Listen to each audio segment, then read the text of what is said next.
Welcome to the Department of Justice Coordinated Tribal Assistance Solicitation CTAS Purpose Area 1 COPS Office webinar. My name is Christina. I will be your moderator for today. It is my pleasure to introduce our presenters from the Office of Community-Oriented Policing Services, Ann Beeman and Melissa Harrington. Starting the webinar will be our first presenter, Ann. Good afternoon, everyone, and welcome to the Community-Oriented Policing Services, better known as the COPS Office Purpose Area 1 webinar.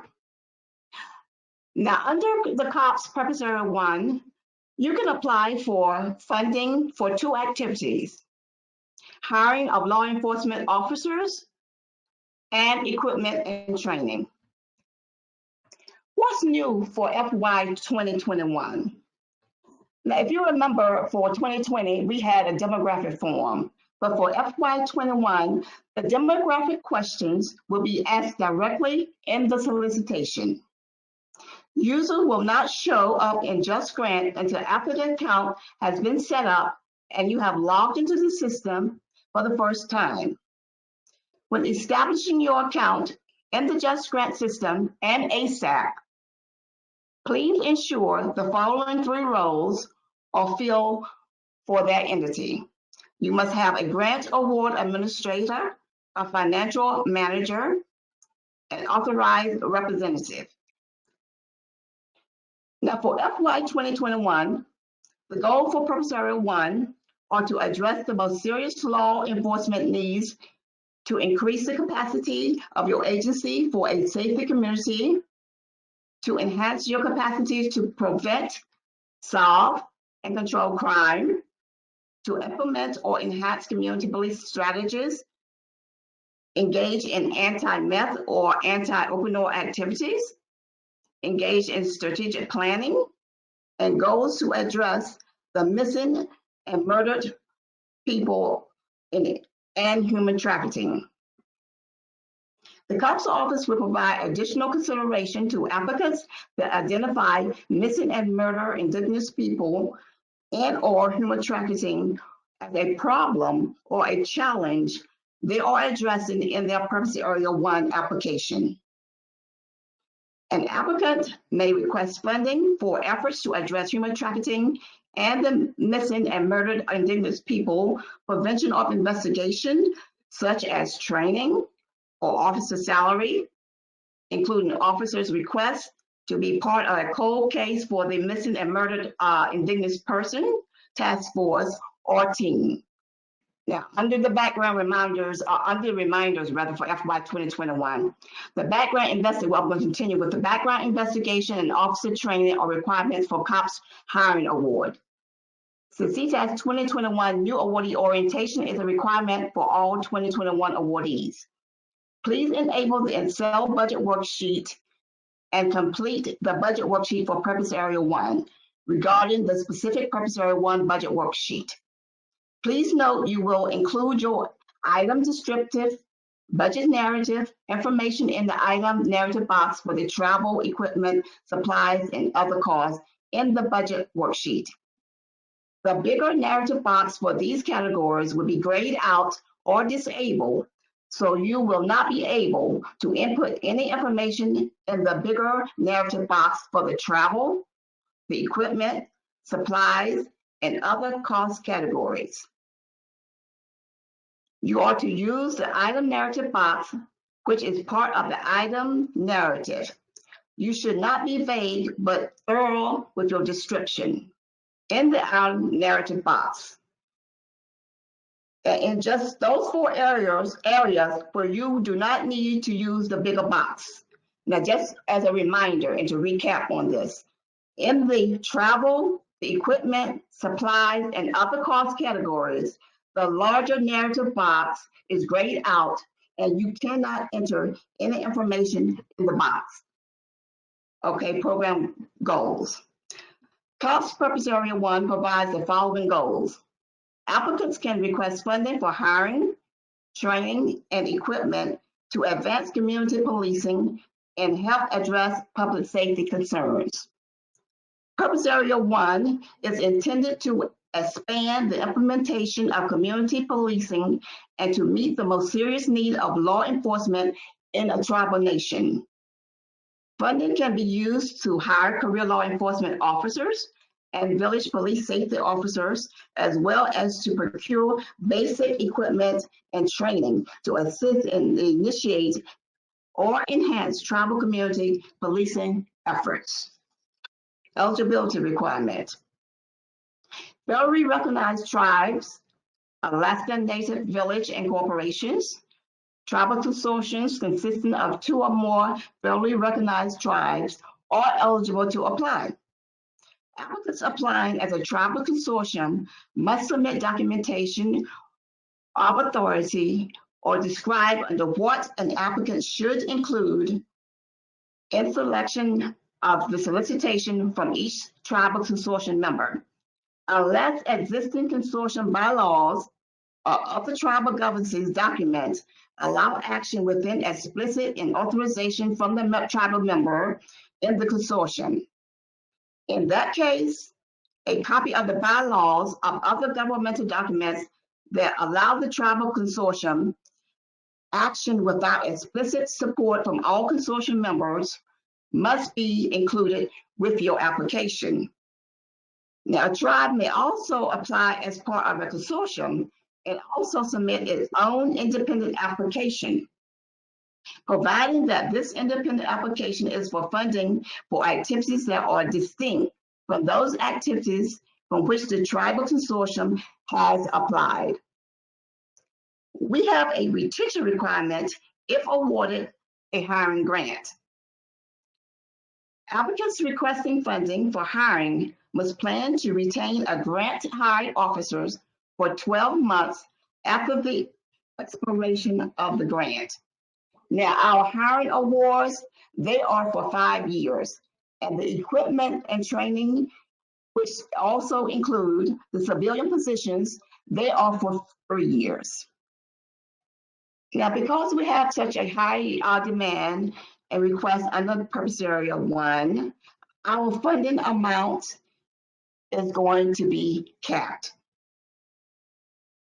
Now, please note the application deadline is going to be March 30th at 9 p.m. Eastern. All applicants must be submitted by the deadline. The deadline for applicants to register for grant.gov and to submit the FF424 through grant.gov is March 16, 2021.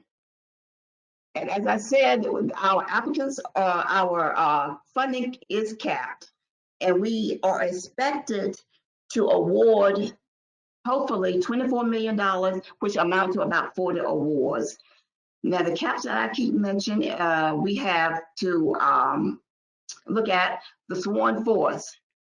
For a field officer or 10 officers is 500,000. Sworn officers with 10 to fewer than 20 officers, 700.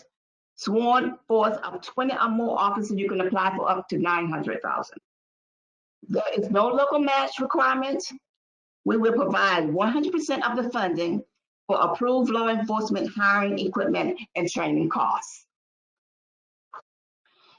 The COPS Office statute defines a career law enforcement officer as an officer hired on a permanent basis who is authorized by law or by state or local public agency to engage in or supervise the prevention, detection, or investigation of violation of criminal law. We define a village police safety officer as an individual employed as a village public safety officer under the program established by the state based on the Alaska statute and the Tribal Law and Order Act of 2010. Background investigations may also be requested, but for only newly hired officers only.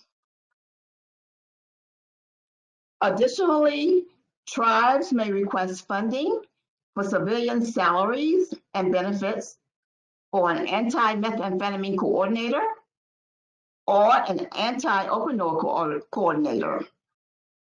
Please note that the anti-meth or anti-open door coordinator are the only civilian positions under Purpose Area 1 in which you can apply. All other requested salaries and benefits from other civilian positions and personnel are not allowed. In addition, tribes may request items to fund a methamphetamine-related project. Tribes may also request meth and open door coordinators and equipment to address a meth or open door problem within the tribe. And you can refer to our allowable and unallowable costs list. We have a listing of items in which you will be eligible to apply for. Allowable costs. Now, under Purpose Area 1, you can apply for equipment, and you can apply for technology, you can apply for training. Now, under the equipment, we have listed items that you can apply for, such as the uniforms, the bulletproof vests, basic issue equipment, SUVs, ATVs. Technology, such things as computers, hardware, software, dispatch and communication systems. Training, you can apply for law enforcement training, such as basic and comprehensive police training. Now, background investigation and basic officer training are required for newly hired officers. Now, please add these costs to your budget. Also, under equipment allowable costs, you can apply for travel, anti-methamphetamine and open door activities. Now, please note that Purpose Area 1 applicants must budget travel costs for attendance by 2 staff members at the required DOJ CTAS orientation meeting. And we ask that you use the DC area as a focus point for the meeting. Please note that the methamphetamine open door coordinator are the only allowed civilian positions for COPS Purpose Area 1. All other requested salaries and benefits for civilian personnel are unallowable. Overtime costs are eligible this year for sworn officer engaging in community policing. Please request these expenses in the other costs section of your application budget. Overtime expenses must exceed the expenditures that your agency is obligated or funded to pay in your current, it can only exceed expenditure that your agency is obligated or funded to pay in its current budget. Overtime requests are capped. It's capped by the sworn force of fewer of 10 officers or more, $25,000 for overtime costs. Sworn force of 10 to fewer officers, $50,000. Sworn force of 20 or more, $75,000 for overtime. In addition, because of the decreased funding amount, availability, and increasing competitive nature of the tribal grant, the COPS office will continue to impose caps for FY21 awards. The caps again are a sworn force of fewer than 10 officers, $500K. The sworn force for 10 to fewer than 20 officers, $700. And for a sworn force of 20 or more, $900K. Now let's talk a little bit about the budget detail worksheet. Now there are 9 categories on the CTAS applicant budget detail workbook. The COPS office use only 8 of the categories, as construction is not allowable under Purpose Area 1. And you can refer to the 2021 allowable and unallowable list for future listing of items. The budget detail worksheet should provide detailed computation for each budget line items, listing the total cost of each line item and showing how it is calculated by the applicant. For example, costs for personnel should show the current negotiated annual salary for an entry-level officer and reasonable anticipated increase in year 2 through 5. In addition, please list the appropriate yearly total for each allowable fringe benefit that will be paid by the agency for this salary. The budget detail worksheet should present a complete itemization of all proposed costs. There should be a clear link between the activity proposed and the item included in the budget. You will find instructional language throughout the worksheet. Just look for the little red triangle and hover your mouse pointer over the top of the triangle. There are numerous areas on the budget sheet that have helpful information at your fingertips. You are strongly encouraged to use the workbook when completing your proposed budget, and fillable versions are available for download. An applicant that chooses to use a different format should ensure that all budget and demographic information requested is provided in the workbook that will be included. Now, the budget narrative. The budget narrative should thoroughly and clearly describe each category of expense listed in the budget detail worksheet.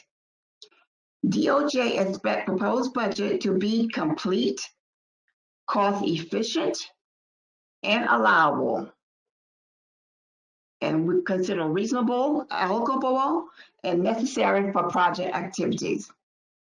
The narrative should correspond with the information and figures provided in the budget detail worksheet. The narrative should also explain how all costs are estimated and how they are relevant to the completion of the proposed project. Applicants should demonstrate in their budget narrative how they will maximize cost effectiveness of the grant. Budget narratives should generally describe cost effectiveness in relation to potential alternative and the goals of the project. For example, a budget narrative should detail why planned in-person meetings are necessary, or how technology and collaboration with outside organizations could be used to reduce costs without compromising quantity. The narrative should be mathematically sound and correspond with the information and figure provided in the budget detail worksheet.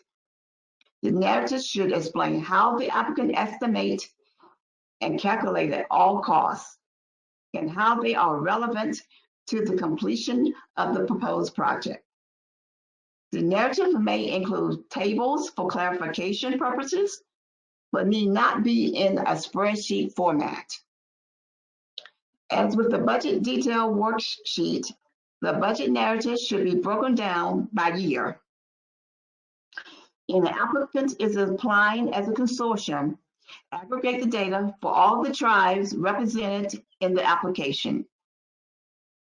An applicant should identify the application as being from a consortium and list the representative tribe in the appropriate section of the demographic questions.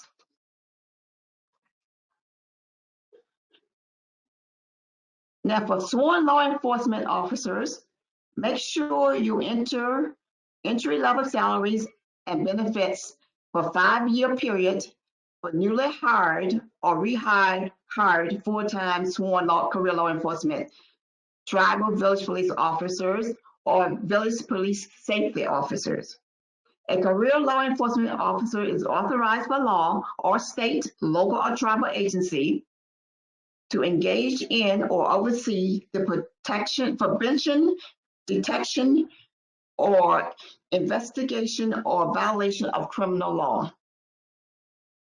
Civilian methamphetamine or opioid coordinated positions, make sure you enter entry-level salaries and benefits for a 3-year period. Salary and fringe benefits for a methamphetamine or open-door coordinator may be requested specifically to address methamphetamine open-door issues within your tribe. There are only civilian positions. These are the only civilian positions that will be available that you can apply for. All newly hired, additional or rehired officers or equal number of redeployment veteran officers funded under Purpose Area 1, they must engage in community policing activities. You have to list the current level base salary and fringe benefits rounded to the nearest whole dollar for a one-time sworn officer position within your agency. In the budget narrative, include a description of the responsibility and the duties of each position in relation to fulfilling the project goal and objective. Please do not include the employee's contribution. We have a special note regarding sworn officer fringe benefits. For agencies that do not include fringe benefits as part of the base salary cost, and typically calculate these separately. The allowed expenditures may be included under Section B, labeled fringe benefits. Now, any fringe benefits that are already included as part of the agency base salary under the personnel should not be included in the separate fringe listing in Section B. Under retention, applicants requesting funding for hiring must plan to retain the grant hired officer for 12 months after the expiration of the grant. The retention requirement does not apply to civilian methamphetamine or the opioid coordinator position. Now, here's a copy of the budget, and you can see under the personnel. You want to select the appropriate button to choose the sworn officer or the civilian position. Civilian position can only be an anti-meth or an opioid coordinator. Each number of positions, and you're going to enter your numbers of positions that you're going to request. Then you enter the negotiated annual salary for an entry-level officer for 1 year with a reasonable anticipated increase for year 2. Okay, fringe benefits. Now, fringe benefits should be based on actual known costs or an approved negotiated rate by the federal agency. If not based on an approved negotiated rate, list the composition of the fringe benefit package by individual line items. Fringe benefits are for the personnel listed in the budget category 8 and should be reflective of the benefits that all other employees of the agency receive. All requested information must be included in the budget detail worksheet and budget narrative. The approved negotiated rate for fringe benefits must be current within the application submitted. Here you can see the listing of the fringe benefits. Now, there are 9 fringe benefits listed by name. You will record the amount of each line item that your agency contributes in addition to the salary. Enter the appropriate total for each line item for each year based on that year's salary, Vacation and sick leave cannot be listed twice. If you offer your employees the ability to accrue vacation and sick leave in the base salary, you should not include a separate total for those line items. The other categories should be used to include items that are not listed by name, but are considered allowable costs, and you can refer to our allowable and unallowable list for those items. Provide great detail about the items that you have requested in the narrative section at the end of each category. Now, in the slide, I refer to a triangle. If you know on your screen the red triangle, if you click on that triangle, as I said previously, there's some information in there for you. So it will help you complete and fill out this section. And I also stated that for your vacation and your sick leave cannot be listed twice. Now, if you note in the slide, under does your salary include sick leave, you can click on yes or no. And also under the vacation, you can do the same. Now, if you offer your employee the ability to accrue vacation and sick leave in the base salary, you should not include it as a separate total in the line items. And if you use these boxes, this will help you avoid any type of duplication. Travel. Under travel, we have airfare, lodging, and mileage reimbursement for meeting or training costs related to purpose area activities. The budget should include the estimated cost for travel and accommodation for at least 2 staff members to attend one meeting in Washington, D.C. for the required CTAS training and orientation.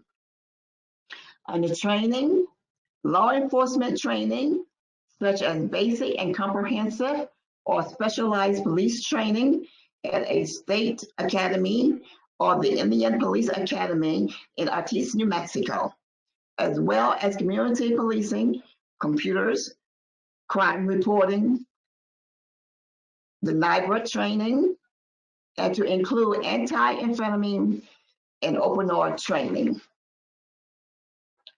Background investigations and officer training are required for COPS hiring awards. You're going to enter your officer training costs if you are requesting an officer. You will be entering all information in the item narrative box.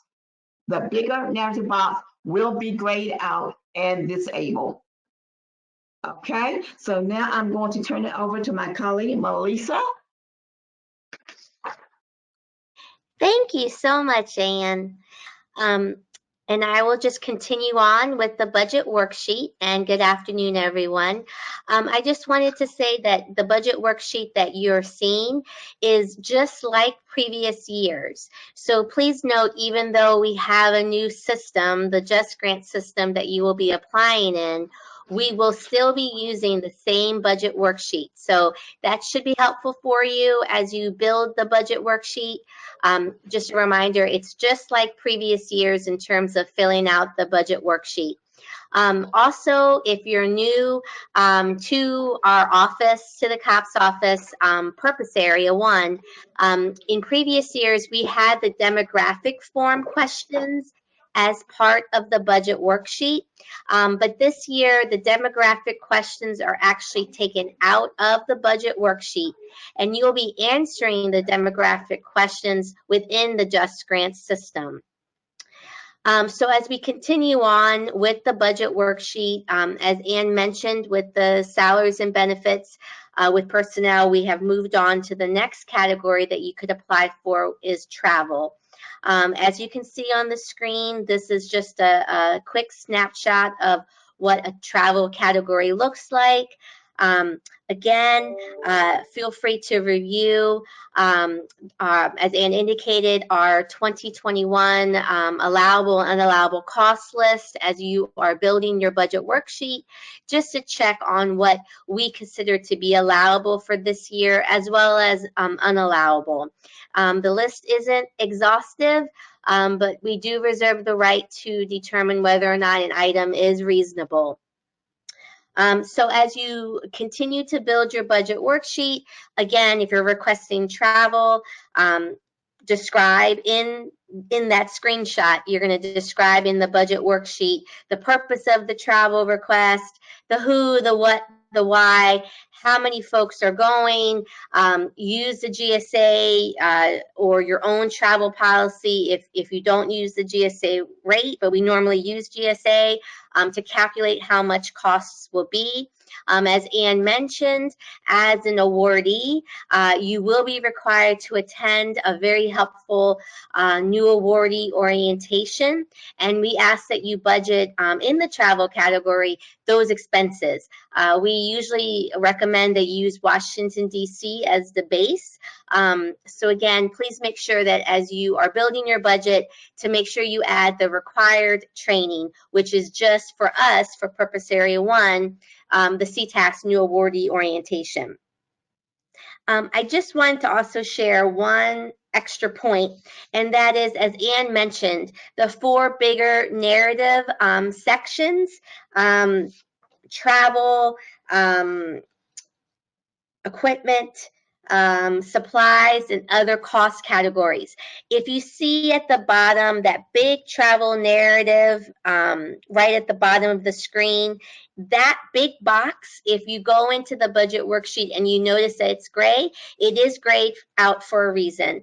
So the travel narrative, the equipment narrative, the supplies and other cost boxes, those 4 big ones, are grayed out, because instead we would like you, if you see closer to the top of the screen, towards the left, it says item narrative. You're going to enter all of your justification in the item narrative box, and that again is just for those 4 sections: travel, equipment, supplies, and other costs. So if you feel like, oh, something's wrong because you see a grayed out box, don't worry. It was purposely done that way because we feel that you have enough space and enough area in the item narrative line item box to fill in what you need: the who, the what, the why, how much, etc. in the item narrative box.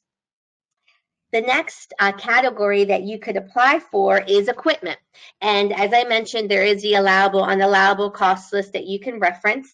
But in general, for equipment, we're looking, for items that you could apply for, such as bulletproof vests, basic issue equipment, vehicles, technology, applicants who do not have an information gathering system compatible with the UCR system. You can also ask us for funds to pay for the new NIBRS or UCR compliant systems. Again, check out our allowable and check out our allowable list to further guide you. I think we added body cameras last year, so again, please take a look. Here is a screenshot of what the equipment category looks like. Again, towards the bottom, you see that bigger equipment narrative box. Don't worry about that one. It will be grayed out for you, but instead, the item narrative towards the top, you'll fill in the who, the what, the why. You want to explain how the equipment, you want to actually explain how any of the requested items that you're asking for is necessary for the success of your project. You want to enter the costs, the item descriptions. As an FYI, when you're building your budget worksheet for equipment, we define equipment as non-expendable items that have a useful life of more than 1 year. And in general, we're looking for items that to be listed in the equipment category as one single item that's worth more than $5,000. So you see in this example on the screen, a vehicle, of course, is more than $5,000. A communication system is listed at $26,000, etc. So if you see an item that's more than $5,000, if you're requesting an item that's more than $5,000, typically we would like you to put that in the equipment category. In this example, you see that a computer is listed for $4,500. Technically, you would put that one in the supplies category, but we'll get to that next. And it's okay if you put, if you've requested an item and it's in the wrong category. Don't worry, that's not going to harm you. If we go through your budget review and if we do find that you may have put an item in the wrong category, we will adjust that for you. So don't worry about that. But in general, if you're going to request items in the equipment category, please make sure that you note that typically those are items that are considered a value of $5,000 or more. Moving on to supplies, as I mentioned about the equipment definition, we consider supplies to be actually expendable items costing less than $5,000. And again, maybe a shelf life of less than a year. So items such as clothing, a pair of pants for only $500. Uniform accessories, binoculars as an example. Again, you just enter the supplies that you're considering. Equipment items, expendable supply equipment items that are costing less than $5,000. Here's a screenshot again. Here are some examples.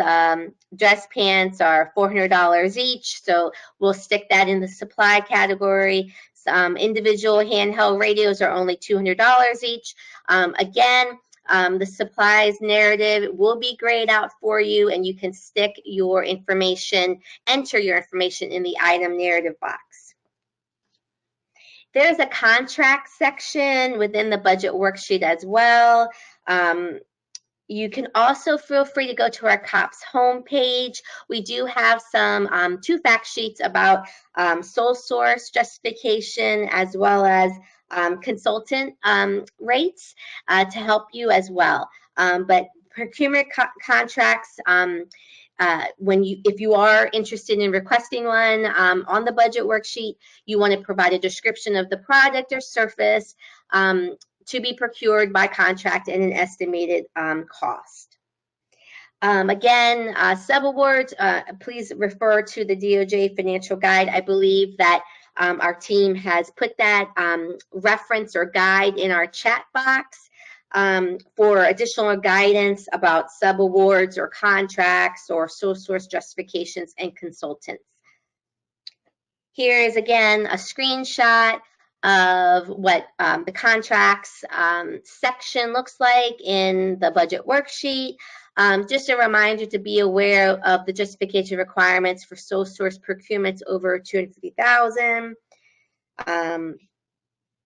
Just be mindful of that, as well as consultant fees. Please be mindful that consultant fees in excess of the DOJ grant making component's maximum rate for an 8-hour day is actually set at $650. It will require additional justification and prior approval from our office if you do have consultant fees in excess of $650. For the consultants contracts section, if you are entering consultant fees, please remember to enter the name, if known, a service to be provided, the estimated time, again, the who, the what, the why, within the contract section. And then here is a screenshot, again, where you'll enter the consultant costs and the supporting sole source justification if need be. Other costs is another category that you can request in the budget worksheet. As Ann mentioned, if you are going to apply for an officer, you are required to make sure that you budget money, and we will pay for this. Make sure that you budget money for background checks for the requested officer, as well as an FYI, you also have to do officer training. Those are 2 requirements that you must do if you do request and or get awarded an officer. So obviously you request officer training in the training category, but for background checks, please feel free to put them in the other cost category, as well as overtime costs. For officers engaged in community policing, as Ann mentioned earlier, we are capped, the overtime costs are capped, but you are more than welcome to apply for them. And again, that will fall under the other costs category. Here's just a screenshot of what the other costs look like. Again, items not typically defined as equipment or supplies can go in the other costs section. Okay, again, overtime would be listed here in the other cost section and went through the caps, but just to recap, sworn force of fewer than 10, you can request a maximum of no more than 25,000. 10 to 20 sworn force officers, you can request no more than 50. And a sworn force of 20 or more, you can request no more than 75,000. If you're interested in overtime costs. The amount includes this amount includes your hourly overtime rate as well as the corresponding eligible fringe benefits.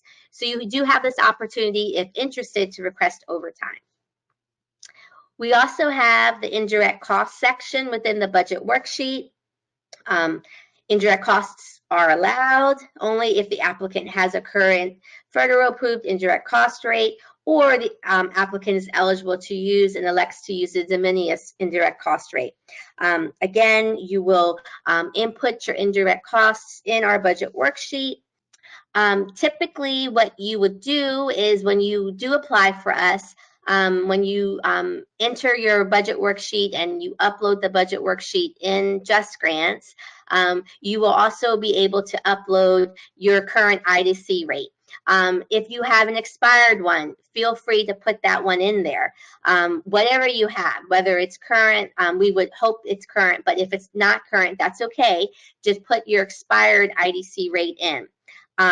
In the event that we go through your budget, we will contact you for an updated IDC rate, or we'll ask you for documentation that you have that you are working to get an updated IDC rate with the interior. So long story short, whatever IDC information that you do have, please upload it within the application. This screen basically says that in the event that you are going to receive a grant award, we will essentially freeze your requested IDC costs, or we will just not allow you to have the IDC costs until, we won't allow you to request money for the IDC costs until you can send to your grants management specialist a updated current IDC agreement. And if you would like to use the de minimis indirect rate agreement, you would need to also attach written documentation to that effect that advises DOJ of both the applicant's eligibility to use the de minimis rate and its election. If the applicant elects to use this method, costs must be consistently charged as either indirect or direct costs, but may not be double charged or inconsistently charged as both. This again is a screenshot of what the indirect cost rate budget category looks like. The narrative should state which direct costs the indirect cost agreement is being applied to. Review and understand your indirect rate agreement that has been approved. Describe the items that make up your base. Enter the rate as listed on the approved negotiated indirect cost rate agreement. Just again, review your IDC agreement in order to apply it correctly. You will enter the amount that will be used as the base. You identify the direct costs in the budget that will be excluded from the base as required by the IDC agreement. And what I said earlier, again, when you apply, you'll just attach your most current IDC agreement with your application.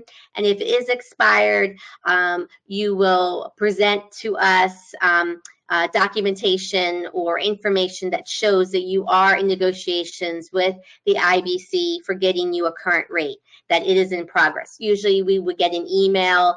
The budget reviewer will receive an email from you to that effect. And like I said earlier, if awarded, we will just essentially freeze your IDC costs until you can produce a current IDC agreement to your grants management specialist. Anne, who spoke earlier, is Ann Beeman, and myself. We both work for the COPS office. We primarily work for the CTAS solicitation, specifically Purpose Area 1.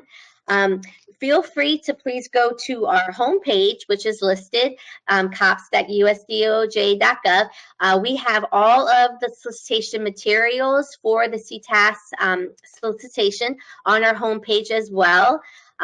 Traditionally, you also have it on the main Tribal Justice website page. You're more than welcome to go to both sites. Specifically, the COPS materials obviously are on our COPS homepage. We also have the Response Center. If you are interested in applying not just for Purpose Area 1, but for the other purpose areas that CTAS offers, you're more than welcome to call the 1-800 number to ask about a particular purpose area question that you have. The Response Center would probably just forward it to Ann and I, and we will get you to the right point of contact. As well as if you have any questions about Purpose Area 1 or any of the other purpose areas, you're more than welcome to email the tribal grants at usdoj.gov. If you actually have any current CTAS awards, any current COPS CTAS awards, you're also welcome to email the tribal grants box. And Ann and I monitor that box, and we could also forward you to your, if you are a COPS awardee, to your state grants management specialist, and or we can also forward your inquiries if it's not Purpose Area 1.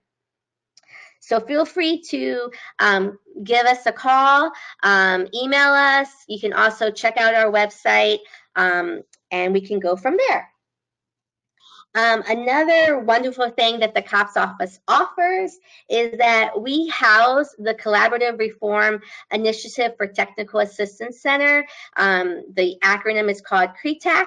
It really is a very helpful resource. It provides customized technical assistance solutions to meet the unique needs of state, local, and tribal communities. It really it promotes a by the field, for the field approach while delivering individualized technical assistance. The greatest strength, next slide please, to this center is that it is a coalition of professional associations that it brings together. The IACP is our primary award recipient, but they have partnered with 9 other major stakeholders, and essentially you can get, you can submit a request and receive guidance from a number of professionals with a diverse array of expertise to include leadership and tactics, rank and file, training, campus safety. The methods that CTAC includes training, peer-to-peer consultation, analysis, coaching, and strategic planning. The most recent popular requests that have been around for CTAC have been around de-escalation training and active shooter training. And recent tribal examples included Klamath Tribe in Oregon and Catawba Tribe in South Carolina. They're receiving assistance from CTAC in starting their own law enforcement department. Just a reminder, as Ann mentioned, March 30th is the deadline. As Ann mentioned, it is a 2-step process. The first step is to submit your 424 and your LLL in grants.gov. That deadline is March 16th. And then you're going to submit your Just Grant, you're going to submit your Just Grants application in Just Grants by March 30th.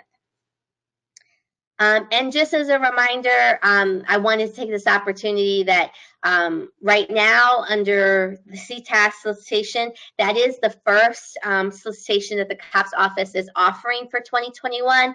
But please do check back onto our COPS homepage because we do have other tribal solicitations that you could also tap into.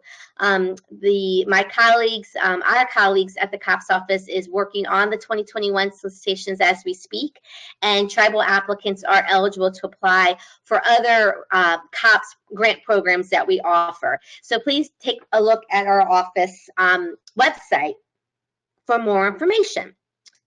And with that, Christina, I don't know if you wanted to hop on to this. Sure, thanks, Melissa.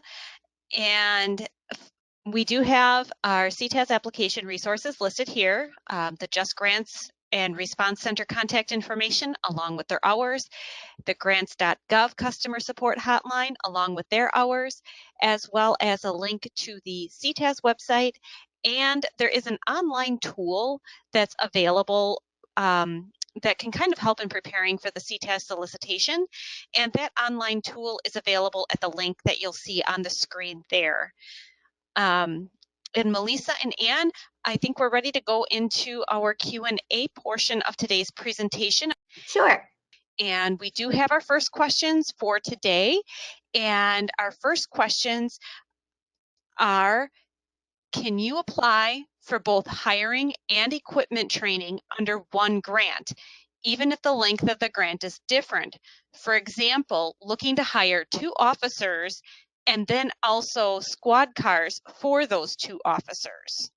Oh, I'll take this, Melissa. Yes, you can hire under both hiring and equipment in the application. You just, the budget sheets that we showed you, you just go in and fill out the correct information for each grant that you're applying for. And yes, the hiring grant there is for 5 years and the equipment grant is for 3 years. Exactly. And I just wanted to say one other thing. If you're interested in applying for a civilian coordinator, the ones that Ann mentioned, either a meth or opioid, just a reminder, those are also 3 years. So 5 years for hiring of officers and 3 years for equipment and training and or meth and or opiate coordinators. Thank you, Melissa and Ann. And our next question is, should we submit a separate SF424 for each of the purpose areas that we are applying for in grants.gov, or should we put the line item totals for the combined purpose areas on that SF424? Yep, I know the answer to this question from a previous webinar. Actually, yeah, so for the 424, no worries.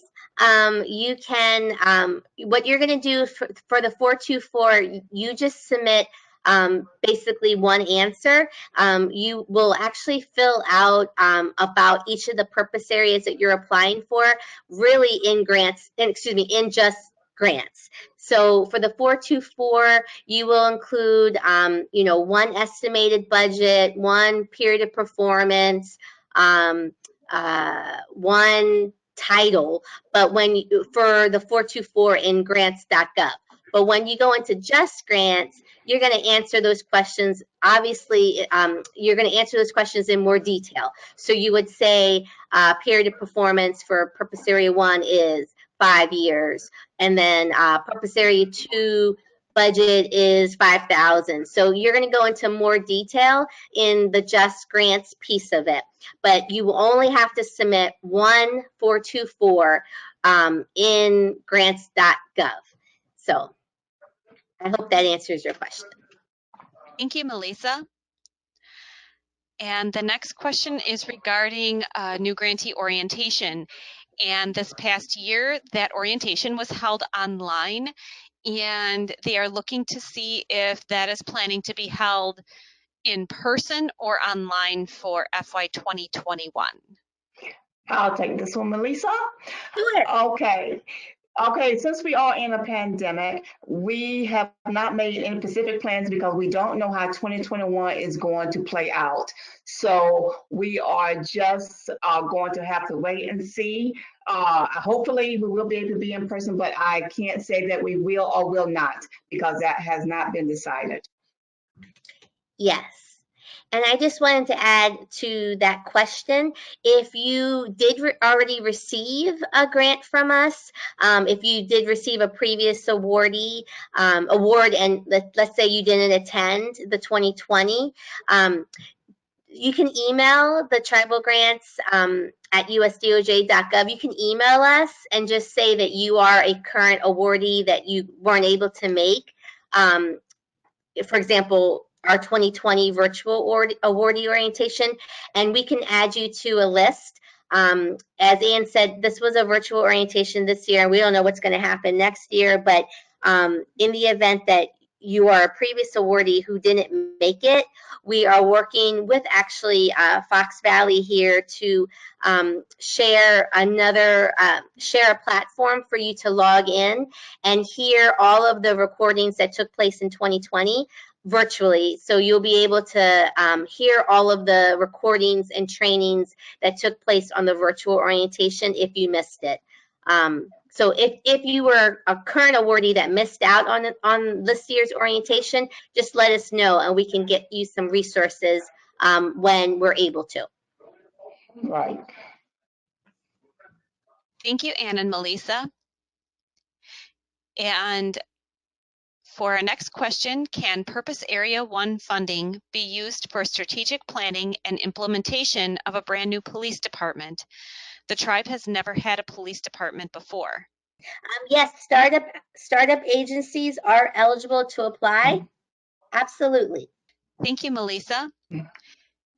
And for equipment costs, should applicants see a vendor quote or just make a best guess estimate? Okay. I would say quotes are good, but they are not required.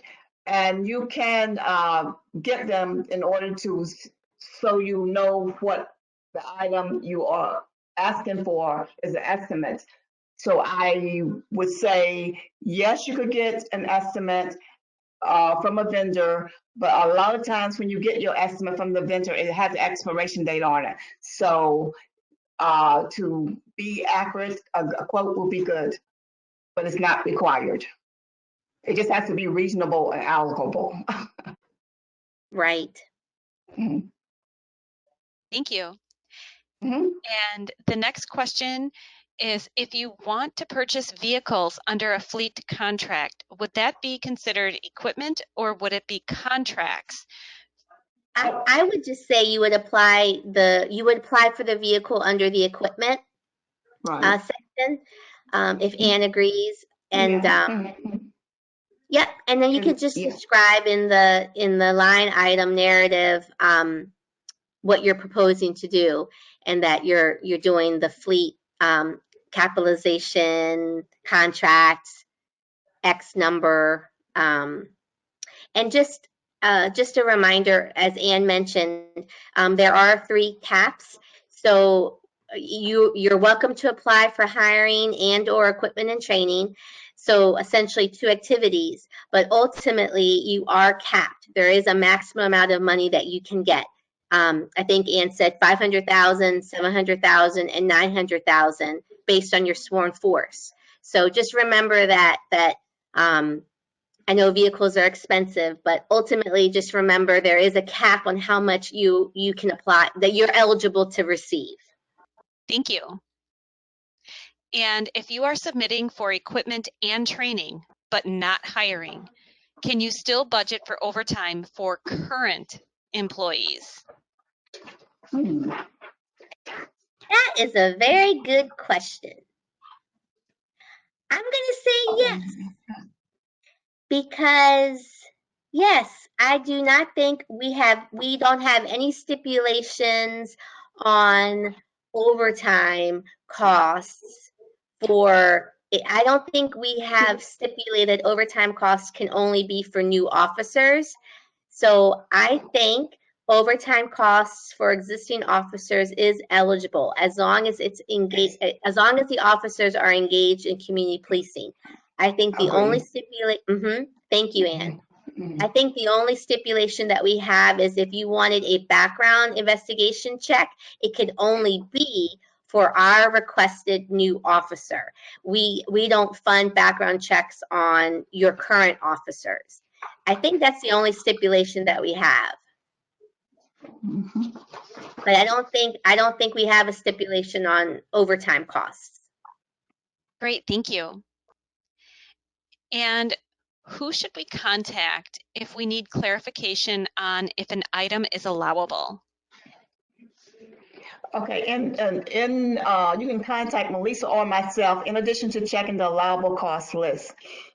Just feel free to reach out to us if you have any questions in regards to the item that you have in question. Because as we explained in the allowable and unallowable cost list, it's not an exhaustive list. So please feel free to reach out to us. Great, thank you, Anne. And our next question is regarding the two-step process. And they're just looking to see, why is there a two-step process this year? Because in the past, it was all just one process, and the grants.gov and Just Grants two-part submission, it's just different, and it's a little bit more difficult this year. Yes, Yes. we understand the concern. Yeah, so the Department of Justice has created an entirely new grant system for internal and external stakeholders. And we are looking forward to seeing how this transition how this transition unfolds. I'm not sure why it happened, but it did, and I believe it's for improvements and coordination among all of the DOJ components. More, I guess, I think it's designed to be more user-friendly and help us all literally be together, similar to how our CTAS solicitation is, this coordinated effort between different components. So, but yes, it's, I believe since October 15th, this transition has occurred among all of the DOJ components. The Just Grants is the new system right now. It is the GMS system. For people who have received our COPS grants in the past, our next gen system is no longer, the GMS system is no longer. Just Grants is the system that we all must use. And on that note, it is confusing, but we are hopeful that this will become a smooth transition.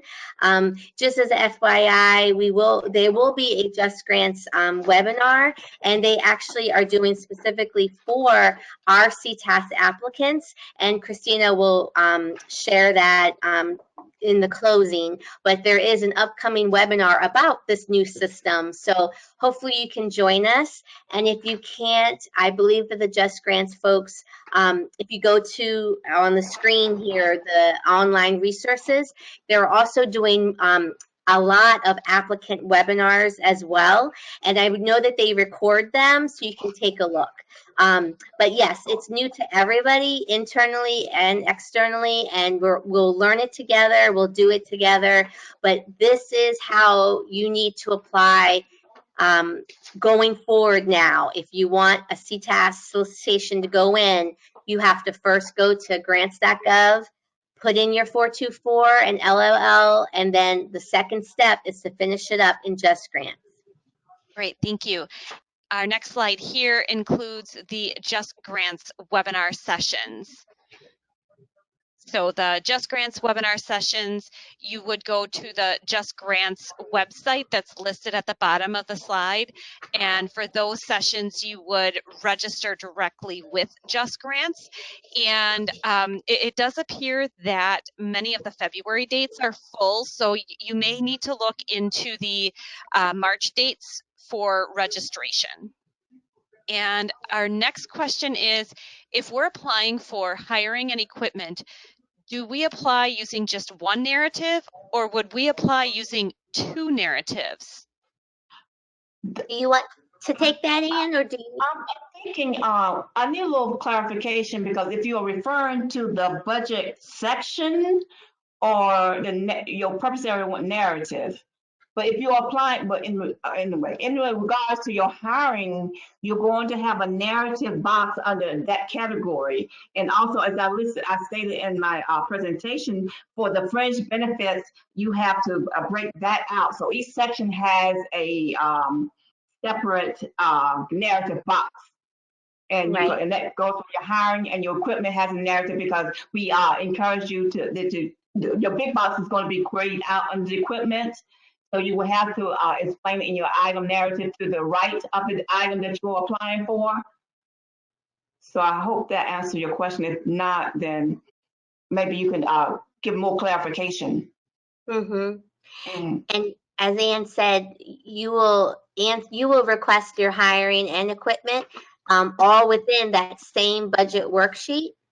And then the purpose area 1 narrative, I think if that's your question, yes, it's just one narrative for your hiring and equipment and training request. You don't submit the purpose area narrative. You're not doing one narrative for just hiring, and you're not doing one narrative for just equipment and training.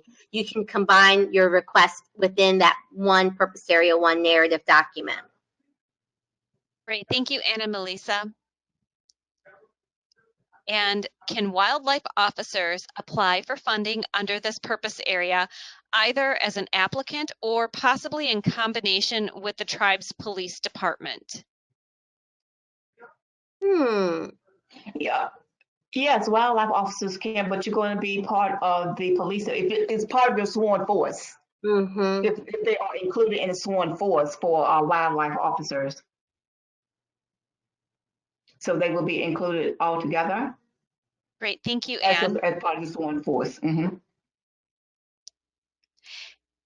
And for the question regarding the SF424, we're just looking to see if we could repeat the response to the SF424, and that was regarding if that was one amount for all the purpose areas that would be applied for underneath CTAS this for fiscal year 2021, or if you would have to break those out and do an SF424 per purpose area. Sure.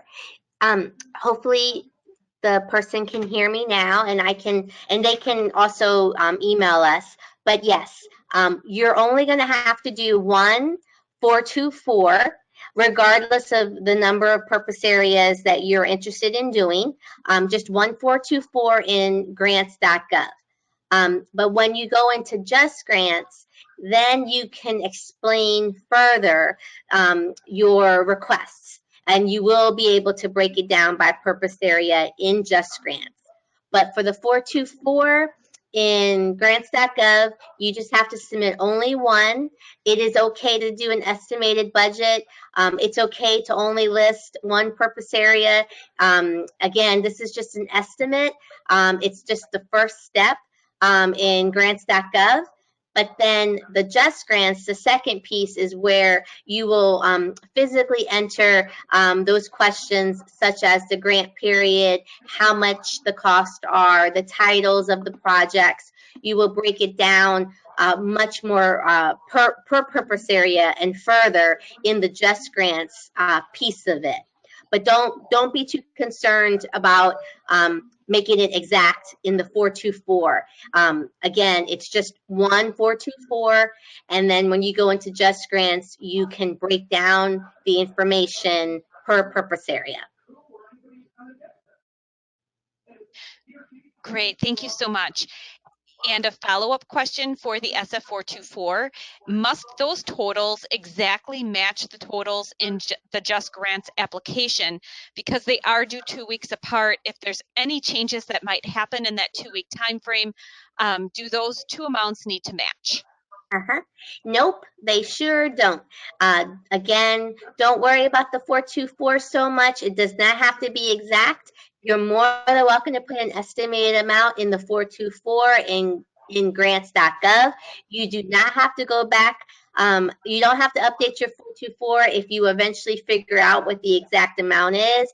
Just put in your 424, put in an estimated amount, step one done, and then move on. Do not be concerned about updating the figures in your 424 in grants.gov. It is A-okay. And then you can just put the costs in the Just Grants itself. Great, thank you so much, Melissa. And we do have some questions about the CTAS due dates. There was a notice from DOJ that the CTAS due dates were being pushed back to potentially April 13th and April 27th. It does appear that those dates are wrong, but they're just looking for clarification what the due dates are for the CTAS applications. Okay, I'll take that one, Melissa. Okay. Yes, there was some confusion at first about that changing the date, and it was due to our internal issue with our sister agency, but that has been cleared up. As far as the deadline for CTAS, the deadline is March 30th, 2021 at 9:00 p.m. And the registration for the grant.gov was 3/16/2021, and registration for Just Grants will be 2/26/21. And the closing date, as I stated, will be 3/30/21 at 9 p.m. Great, thank you, Anne. And our next question is regarding allowable costs, and that is, are underwater scooters allowable for rescue scuba diving operations? That's a great question. But what I would say, Melissa, is in reference to items that you apply for, it has to be concise with your project. So if you're incorporating this into your project, then you need to expand on your project and how this item is going to be included. As I stated earlier in my presentation, that the allowable and unallowable cost list is not an exhaustive list of items. So if you have going to apply for an item and you have it tied into your project and has fully explained it, this will be taken into consideration. Yes. Great, thank you so much, Anne. And for the question prior that was asking about one narrative or two narrative, submitting one narrative or two narratives for the hiring and equipment Purpose Area 1 projects, they are asking about the actual application narrative, the program narrative, not budget. Okay. Yep. It'll just be one narrative. Right. Where you'll explain both hiring and equipment. Yes. Melissa, the question regarding opioids, and this year there's been a big emphasis on that. And this organization is experiencing more of a heroin surge, which is opiates, but that's not necessarily an opioid. So they're just looking to see if there's anything that can be done with this purpose area to address the heroin surge that they're experiencing. Yes. Yes.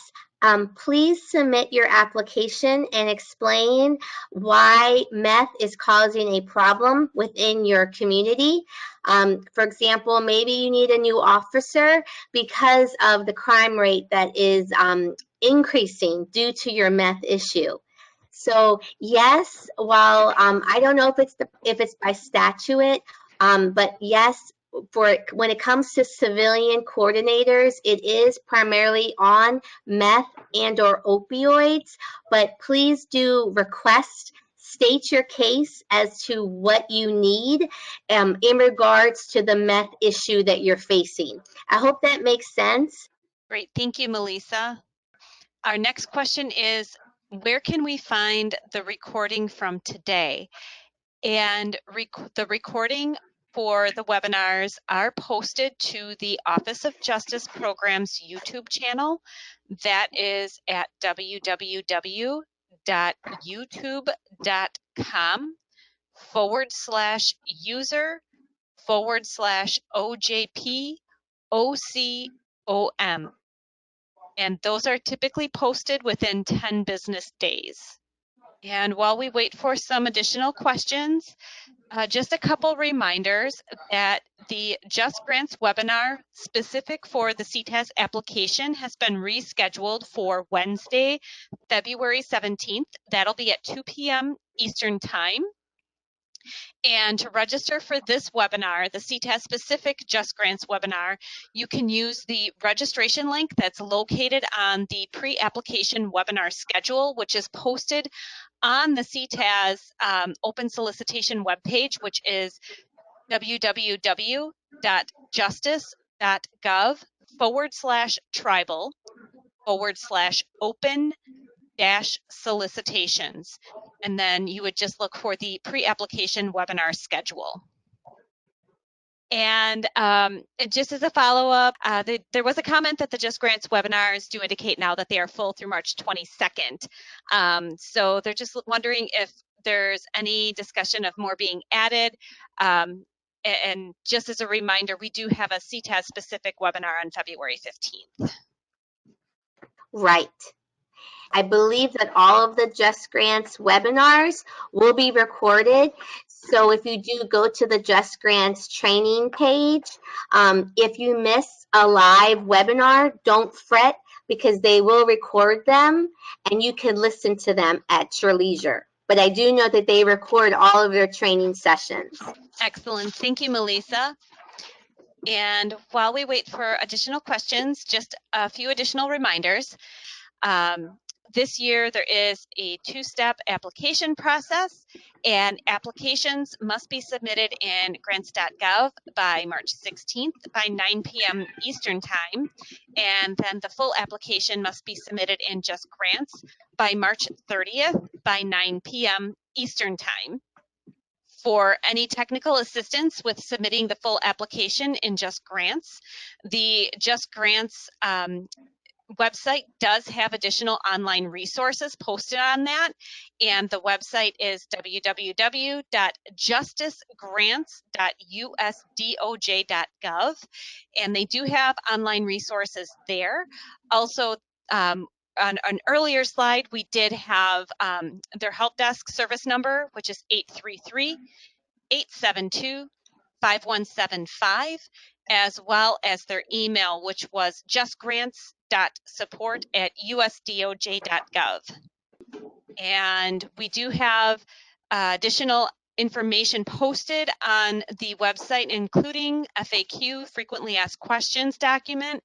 You can access that at www.justice.gov/tribal/open-solicitations.